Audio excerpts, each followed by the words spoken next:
Welcome back, everybody, to the Post-Gazette Sports Now YouTube channel. She is Abby Schnable. I am Noah Hiles, and Abby, this was supposed to be a fun morning.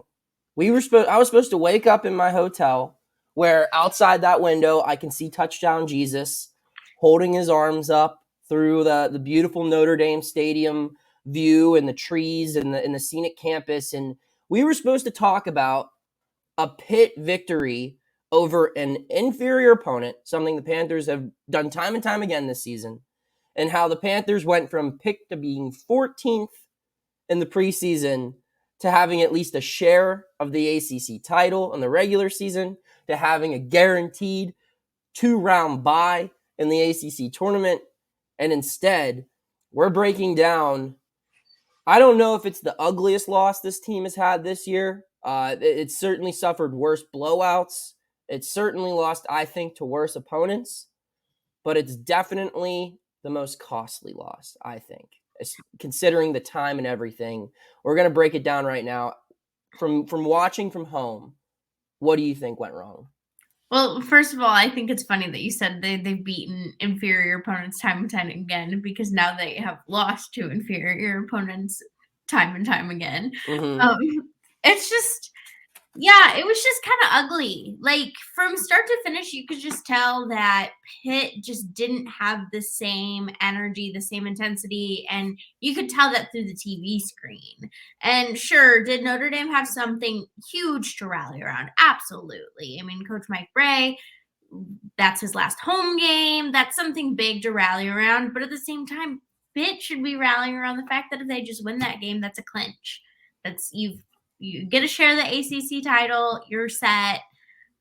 But instead, I don't know. We were talking just a minute before the show about how the box score, like when you look at it, it just doesn't make sense, because on paper, that's a game Pitt wins. When you look at the box score, they outshot Notre Dame. I think it came down to defense, really. Like, I felt like their offense was, they didn't hit well from three, which unfortunately this team is pretty reliant on. But 36 paint points is still big. You want that number to be a little bit higher. You hope Fetty gets a little bit more points when you're not shooting as well from three. I mean, but I just truly think it came down to Notre Dame had something bigger to rally around, not only their coach, but also, can we upset the number 25 team in the country? And it just, I don't know. Is it, you think you said it in your story, is it the hangover of having a big sellout over the weekend? Pitt just didn't look like itself. And that's what it came down to in the end for me. It was just hard to watch, especially when I knew I could change the channel. But I watched the whole thing, and it was just, I don't know. I really hope that late push would have helped, and it made it closer, but yeah, it was a little too late. Yeah, the way I'll remember this one is just a totally missed opportunity. I honestly, as someone who was in the building, I expected it to be a lot more of a ruckus atmosphere than what it truly was. The Mike Bray stuff, I do think it inspired the players to a certain extent. But there was no added juice, and I tweeted this. There was no extra juice in the crowd for Mike Bray. When he came out on the floor at the beginning of the game, he received an ovation that, I don't know, like something the size of what like Jeff Capel gets just at a normal game. And that's nothing against Jeff Capel. I'm just saying that you would think that this guy, the Notre Dame's winningest coach in program history, this place would be going bonkers. But as far as road environments goes, I think there was more noise at, I don't know, NC State. Just average, not average, but middle line ACC teams compared to this, where yes, Notre Dame stinks this year, but this was senior night. This was Mike Bray's final game, and Abby, let's be real. What else is there to do in South Bend, Indiana, aside from watch Notre Dame sports? So I expected this place to be going crazy. The loudest it ever got was there were a couple loud moments from gameplay at the end, but really the loud moment that stuck out to me was when a kid made a basket during like a an intermission entertainment thing. That was it. I mean, the crowd was dead, and that played no factor in it. You could say the players came out with juice, but like you said, Pitt had so much to gain from this. It could have, it's the first game it's played in as a ranked team in 7 years. It's, one win away from at least having a share of the ACC title, which means putting a banner up in the Peterson Event Center, something this program has not done in a very long time. And it's still trying to erase this stigma where, it like you mentioned, I was wrong, I guess. It doesn't necessarily always beat bad teams. And you just look at the box score, there's just so many things that show in a 7-point loss that, man, this team really, really messed up here. You look at the free throws, 20 of 36. That's 16 misses. You cut that in half. If it just goes 28 of 36, which would be what?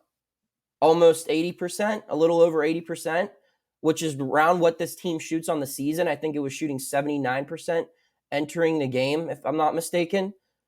This team wins the game. It only lost by 7 points. It shot 7 of 22 from 3-point range.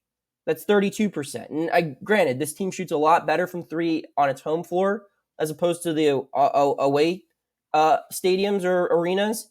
But you just make 1 or 2 more triples. There was a stretch where they missed 9 in a row. Or you don't get 2 technical fouls. And that's another thing I wanted to bring up. So I just tweeted this. I don't know if you saw it. I did. Okay. So Pitt was called for 2 technical fouls. And I asked Jeff about both of them in the post game, and he said he didn't want to talk about it because he didn't want to get fined from the officials. He was fined from the ACC for talking poorly on the officials, I should say. From what I gathered, it both had to do with something that was said. The first one was on Blake Hinson after he made a 3-pointer. Clearly said something that he shouldn't have. I saw on Twitter, people were pointing out that Jeff was yelling at Blake, you can't say that, you can't say that. I don't know what was happening on the second technical foul. When you're covering a game in person, you kind of have to write and watch, especially in the second half. And once there's a break in the action, you really take that time to write, and that's when that technical foul happened. But here's what happened from those 2 technical fouls. Notre Dame made all 4 of its free shots right there. So that's 4 free points that the Irish would not have had if Pitt didn't commit those 2 technical fouls. And then the following possessions, the first one after Blake Hinson's 3, Notre Dame goes down and it nails a triple. So that's 3 points. The technical foul following Capel's technical foul, Notre Dame draws the foul and goes 1 for 2 from the line. So that's 8 points right there. The Irish won by 7. And granted, that's just one example. And I think both of those texts came after a Pitt basket, if I'm not mistaken. I know the first one definitely did. Not sure if Capel's followed a Pitt basket or not. I can't remember. I can go back and look. So you can assume that, Notre Dame's getting the ball anyway. So it's just those free points. But there's just so many things that you can point to. Another thing, 8 assists, 8 turnovers. Just 0 on the assist to turnover ratio. That's not how this team wins basketball games. And another thing, when you look at the assist numbers, 27 baskets, only 8 of them were assisted. The ball movement was actually not bad. I thought they were moving the ball really well around the perimeter in the first half. It was just when they were moving the ball well, they weren't making the open looks. That was in that stretch where Pitt missed 9 straight 3-pointers. Another thing I looked at as far as missed opportunities, 16 offensive rebounds. 12 second chance points. This is a team that was able to beat Syracuse largely due to the fact that in the first half, when its shots weren't falling, like we saw Wednesday night, offensive rebounding gave Pitt second opportunities. And when Pitt had those second chances, it made the most of them. It did not do that here. And when you combine that with the technical fouls, with the poor foul shooting, with the poor 3-point shooting, with the not great ball movement, and with the turnovers, you get something like this where I think if those 2 teams played 10 times, Pitt definitely wins at least 8, even with those same circumstances. And I don't know if there's even Notre Dame fans that would disagree with that statement, but the reality is the Panthers lost, and any loss in March is bad. It does not matter if you lose to the number 1 team in the country or if you lose to the Citadel. No offense to the Citadel. I apologize to any Citadel fans who are watching, just taking ricochet shots there. But losses in March are bad for anyone. And a loss like this to a team in Pitt situation is crucial. I just think like the wind was just cut out of their sails, and it makes me wonder if like was it Blake Hinson hits that three and then immediately gets a technical foul. That was really, really, really, really, really early in the It game. was 2.5 minutes in. And so does that just kind of cut off the momentum right then and there? And then it's hard to come back from that. Just because like momentum is such a big part of this game, and Notre Dame kept going on these runs where it felt like anytime Pitt would try to get on a run, Notre Dame would come and do something. And basketball's a game of runs. So you have to really capitalize on those. And it just didn't feel like Pitt was doing what it needed on the defensive end to allow themselves the space to pull ahead. And it was just really frustrating, and I'm sure that that's probably a good word for them as well, because this is a game you win, like you said, probably 8 times, if not 9 times out of 10. And it just doesn't quite make sense to me where the lack of intensity was. It's March. It was March 1st. That's a game you got to bring intensity to, no matter who you're playing. And Pitt just definitely didn't. And, heading into March Madness, like not the best win to have or loss to have on your resume, even though you have had a pretty good resume. And it just, like you said, it's not a good place to be, not a good game to lose. And it's definitely raising some eyebrows. Yeah, and the lack of intensity was so out of character from the guys we saw it from. I thought there were times where, and when I mention these names, I want to make something clear. I have a lot of respect for these players, and I thought overall some of these guys that I'm going to mention played really solid games. But if you look, there's certain things in the box score that stand out that I think are a little misleading. One of it being Nelly Cummings finished with 19 points. Nelly didn't have, I think, more than 4 points until like the final 5 minutes of the game. He was struggling offensively, and that's not like him. That's not like him to just come out, and not be able to find an offensive rhythm early, especially as of late. He's been Pitt's best player this month. And I don't know what happened. I mean, just a bad time for an off night for him. He was the player that was made available to the media afterward. And you could tell he was pissed. He was upset, and he should be. And while he did finish with 19 points, he was a big factor in why this score was so close at the end. I think he had at one point 12 points in a row for the Panthers or something along those lines. But yeah, he was a non-factor on the offensive end. I think he only finished with one assist. So when you account for it, when I say non-factor on the offensive end, I mean for the first 35 minutes of the game. And when you have the best player in February, playing without a lot of points and with only one assist for 30 minutes or so, that's tough. And that was one thing. And another thing, I recall numerous times where there were loose balls on the floor or balls, bouncing out of bounds that could have been saved. And I don't know if it was confusion or, a player waiting for someone else to dive on it or go after it. But guys like Nike Sabande and I think Greg Elliott as well, these are guys that are your energy guys. These are guys that Nike's famous saying is put the battery in my back. That's like his thing. He's like, I love putting the battery in someone else's back, like charging up, providing energy. And to not see those guys diving on the floor or making that hustle play, which we've seen time and time again, win or lose, was a little strange in my opinion. And I don't know, again, what goes into that. That might have been miscommunication. I'm not saying that they were necessarily dogging it, but it just seemed off. All of it seemed really off. So now you have to look at where Pitt currently stands. Overall, there's 2 point of views you can have, right? If you're the positive, if you're the optimistic Pitt fan, you look at this, and Pitt is going into the final game of the regular season, tied for first place in the ACC. It's nationally ranked, and it's going to play a team in Coral Gables that it beat already this season, right? That's the positive spin you can put on all of this, that, hey, it's going to be all right. It's 21 wins, blah, blah, blah. The negative spin on things is this. While the Panthers, yes, could win the ACC outright if they beat Miami and then Louisville pulls off an act of God and beats Virginia, sure, Panthers are outright ACC champs.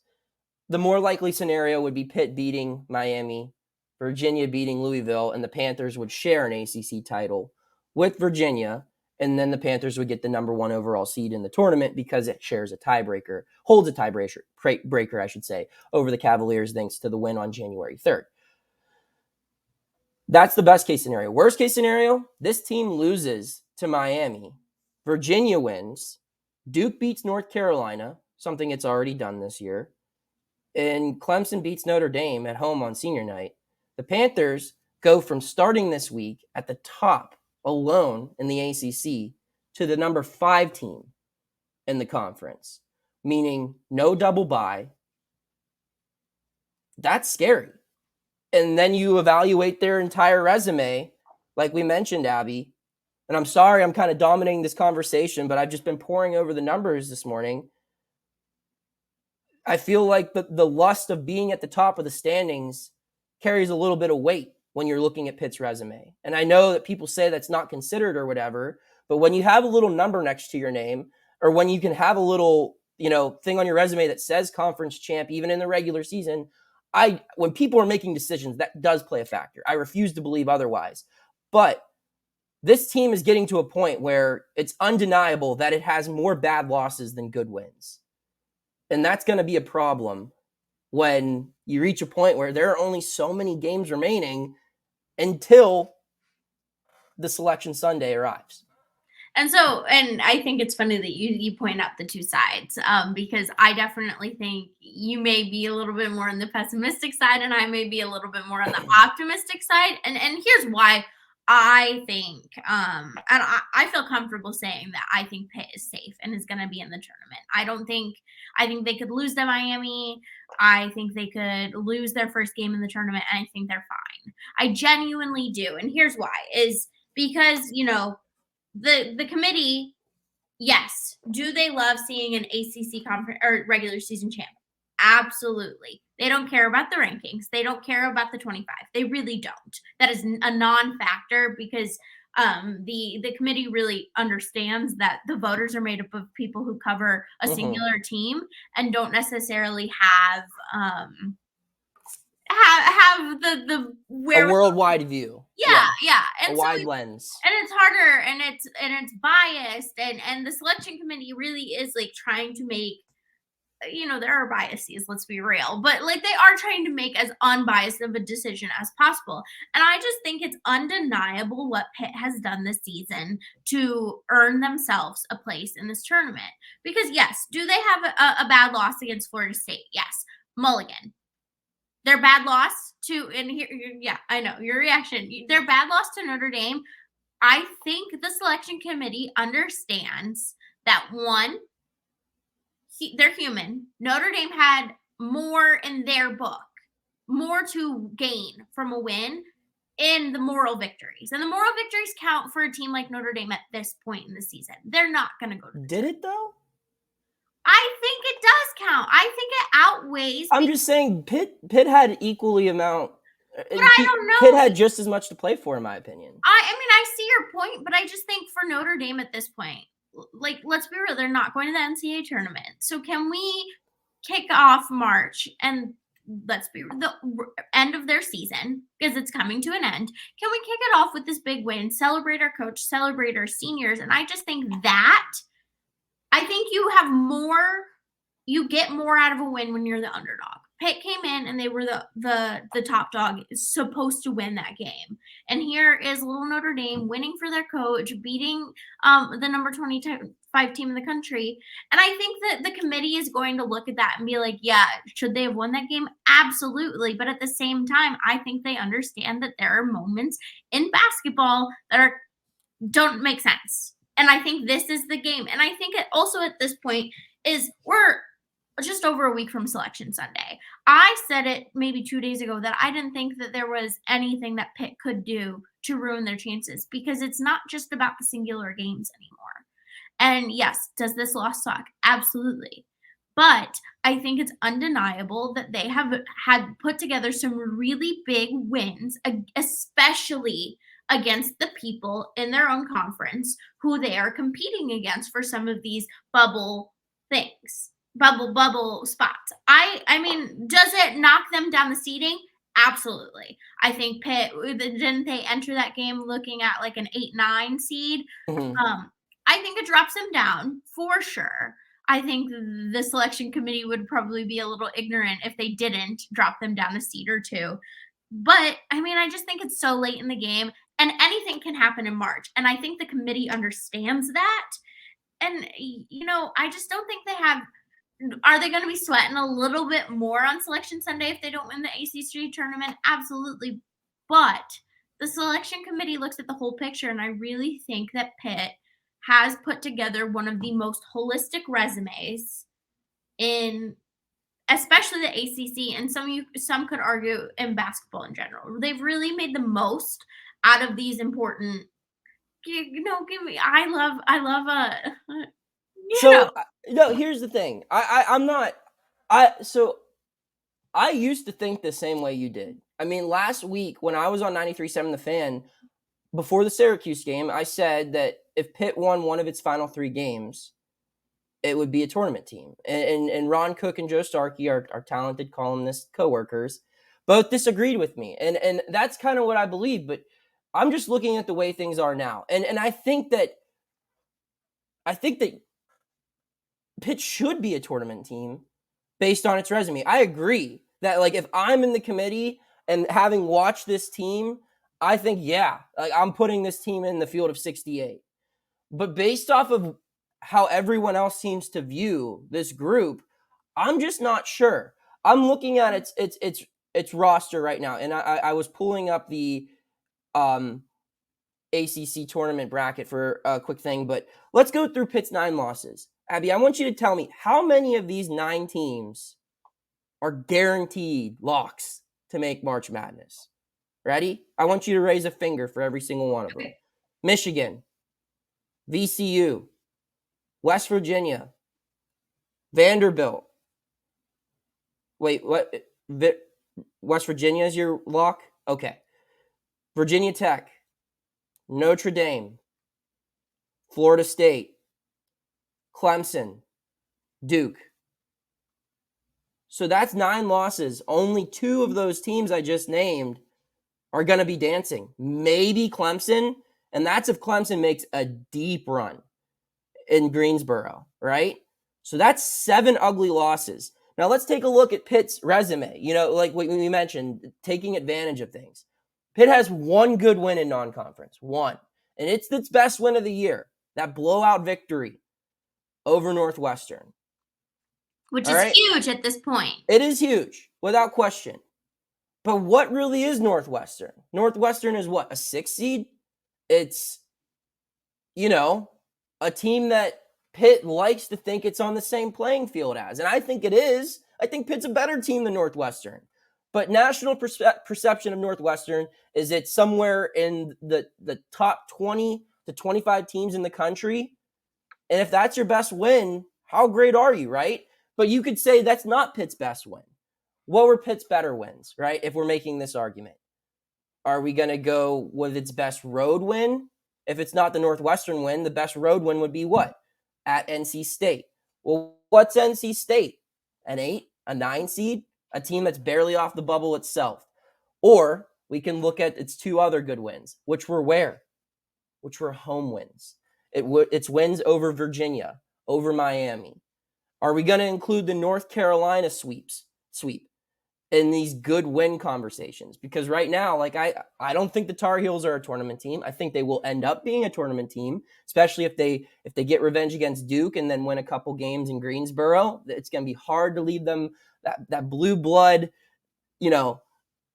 mystique out of at least Dayton. But right now, Pitt has a few more ugly losses than it does sexy wins. This team is viewed as an average group who its best wins came at home and came in close games that if you weren't there watching it, you might look at the box score and say, oh, they ended on an 11-0 run. Miami just collapsed. That's a fluke. So what I pose to you is, I'm not saying I believe this. I'm saying that this I is the devil's advocate point of view. And also, as far as I wanted to point out one last thing. When you mentioned the Notre Dame, the Notre Dame, how they had more to play for, right? Like this is it. I look at it like this. Notre Dame just had something to play for. When you're a bad team, you don't have a lot of excitement heading into games. This was just one of the only games this year where there was a natural storyline for the Fighting Irish. When you're a good team, you have that every game.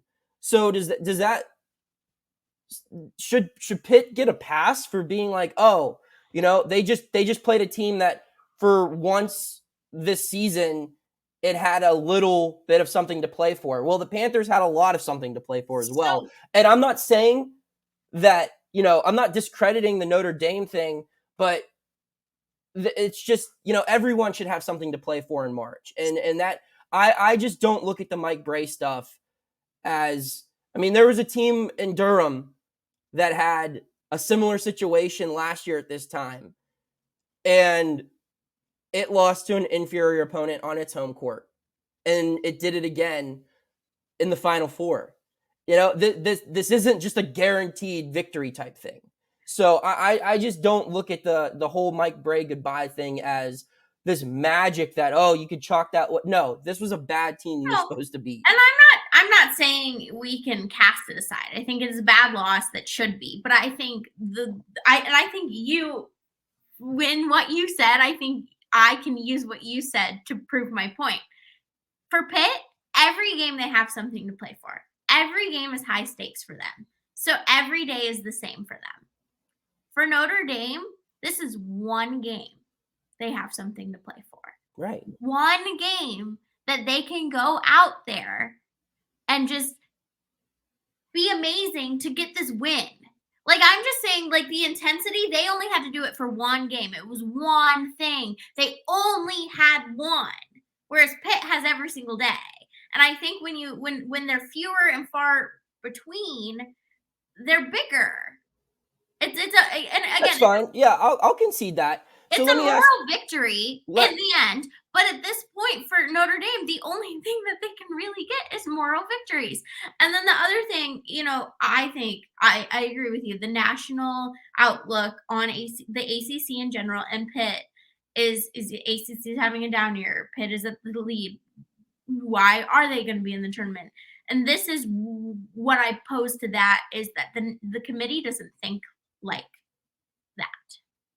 The committee doesn't care about the perception of conferences. They take the full body of work. It's why it takes 3-4 days. But if it's full body of work, Abby, we just went through Pitt's wins and losses, and I think full body of work, it has bad losses. But when you look at other bubble teams, and I don't consider Pitt a bubble team at this point. I think they're on the positive end of the bubble. But when you look at other bubble teams, there are teams with worse resumes that are going to get in. Like, when you just look at the numbers alone, West Virginia doesn't make sense to be a tournament team, but I think they're a lock. Yeah. And I think Pitt has way better wins than West Virginia. Obviously, different conferences. But, playing the devil's advocate of that is, yes, does Pitt have some ugly losses and more ugly losses than I like what you call them, sexy wins? Absolutely. But I think I think it would be very ignorant of the selection committee to pass them up because of those. Because you look at a team like, using my bias from last year, Wisconsin. Mm-hmm. Wisconsin, granted, they won the regular season, but they had a really ugly loss to Nebraska.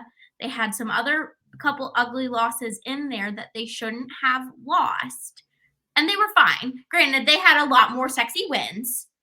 But I just think at this point in the season, yes, the games mean more, but at the same time they don't, because you really have to look at from start to finish. And what's beautiful about Pitt is they have the magic of a really cool storyline of we were picked 14th in the ACC, and no matter what happens on Saturday, they're winning. They have exceeded expectations, and that's a good storyline that people are going to want to follow, and the selection committee knows that. Yeah, I'll say this. I think that with one more win, regardless of whom it comes against, Pitt's fine. Yeah. I think that, and I still do stand by that. I if Pitt loses a close one, so if we continue to play this loss game, right? So let's just say we'll say Pitt loses to Miami. We'll say North Carolina beats Duke, and Pitt gets the double bye, which means it would get the 4 seed in the ACC tournament. And then it would play Duke in its first ACC tournament game. It loses to Duke. So it's extra 2 losses. It finishes the regular season with 21 wins and what be 11 losses, right? And those 11 losses, the 2 added on would be Miami and Duke. Those aren't bad losses. It's a sweep against Duke. It's a road loss against Miami. I don't think that changes much of Pitt's perception in general. I think Pitt probably goes to Dayton, if that's the case, in all reality. And I don't think that that's too dramatic, considering where it's projected to be now, a 9 seed, if it ends the regular season on a 3-game losing streak, for it to drop down 1 or 2 seeds, right? And you got to consider other teams are going to be moving up with conference tournament play and everything. Conference tournament play doesn't weigh in as much as you would think. I understand that, but there's also going to be teams that are going to be snagging some of these 10, 11 seeds who win the tournaments that you don't expect them to win. It's just so in flux. However, there is a scenario where, obviously the best case scenario for Pitt, beat Miami. You're fine. You don't have to do a single thing in Greensboro besides just show up and make sure you're on time. But if it loses to Miami, the best thing Pitt probably could hope for, actually, in my opinion, would be to get that 5 seed. Because then you get a matchup against a 12-13 in the second round. You don't get that double bye. But I still think even just beating that tomato can of a 12-13, which would be a Georgia Tech or a Florida State or something like that, that extra win, that 22nd win probably is enough. I just think it needs a 22nd win over coming against a Miami, or even if it's like a 4 seed that beats, a more notable foe, like a Duke or a Clemson or somebody in Greensboro, that definitely solidifies it. But a 22nd win against anybody makes this team a lock. That could have came Wednesday, and it didn't. That's just where I'm at personally. It's going to be rocky, and I think that's the thing is, it doesn't need to be. There are also outliers as well where, Michigan's on the bubble. If Michigan finishes strong, that's going to look like a more suitable loss. That's an extra finger up for Abby, when we're talking about tournament teams. Same for VCU.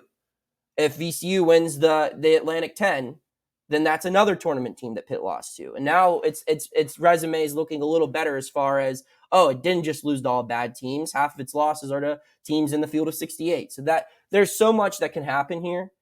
It's just crazy because it didn't need to be this way. Yeah. It didn't need to be this way. As you mentioned, the Florida State loss was supposed to be the mulligan. Mm-hmm. And now, if we're going with golf terms, Pitt just got to the 17th hole and hit a tee shot in the water. And that's not good. That's not good. So we'll see how it can recover. Abby, I think that's all we got here. Any final thoughts? I'm just excited. This is the best time of the year. I mean, I think it was a fantastic March 1st, especially in Western PA, because you got Pitt, losing to Notre Dame, but then you got Penn State beating Northwestern, and it's just going to be a race to the finish. And I'm just really excited to see next week, at the end of next week, who makes this field to 68. Like, truly, I think there are so many teams that deserve spots, and there are going to be some big upsets. I don't think Pitt will be one of them, but, I guess we'll see. Only time will tell. What an incredible year for local basketball, if you look at it. Pitt's entering the final game of the regular season with a chance to earn a share in the ACC. Duquesne, 20-win regular season. Robert Morris, I believe, just won its 7th straight, if I'm not mistaken, with a win in the Horizon League, first round of the Horizon League tournament. I could be wrong there, but it's still competing in the Horizon League tournament. You've got West Virginia fighting for a spot in the tournament. Same for Penn State. You can look at the Division II teams and 3 teams that are playing well locally. And then you look at the Whitfield right now. Whitfield basketball is fantastic. You got 5 stars. We've got the Whitfield finals that you're covering this evening and this weekend, helping out with the Post-Gazette's coverage. It's just a great sport. It's a great time. It's a great month. It's March. The best month. Dun, dun, dun, dun, dun, dun, dun. Oh my God. We're going to cover it all. We're heading down to Greensboro next week. That's the next time you'll see us. I'll be in Chicago next week. Abby will be in Chicago. I'll be in Greensboro covering some big conference tournament action. We'll have so many cool stories. Be sure to follow along and keep it tuned in here as well for the Post-Gazette Sports Now YouTube channel, as we'll have tons of content to keep you entertained. Take care. Thank you for checking out this content from Post-Gazette Sports. If you liked the video, please like it and subscribe to our YouTube channel. If you enjoyed it on Apple Podcasts, please rate us 5 stars on Apple Podcasts. For 6 months of digital access to post-gazette.com for just $6, click the link down in the description.